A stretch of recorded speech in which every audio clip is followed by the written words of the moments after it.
Good morning, Rosalie Church. Johnny here. Big hello from us to you, from the Lushes. Hope everybody's going okay. We miss fellowshipping with you and are looking forward to getting back together when all this craziness is over. I'm going to do the reading today. The passage is Matthew chapter 7, verses 15 down to 29.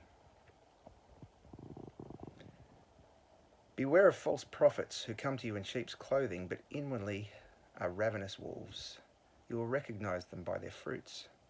Are grapes gathered from thorn bushes or figs from thistles?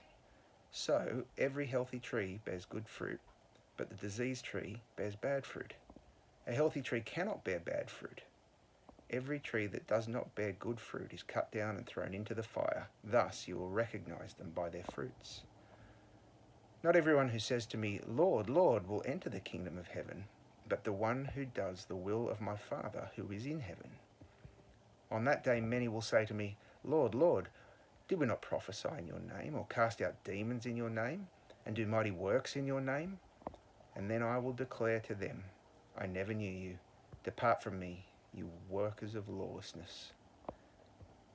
Everyone then who hears these words of mine and does them will be like a wise man who built his house on the rock.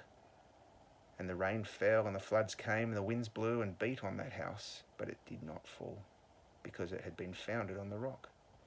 And everyone who hears these words of mine and does not do them will be like a foolish man who built his house on the sand.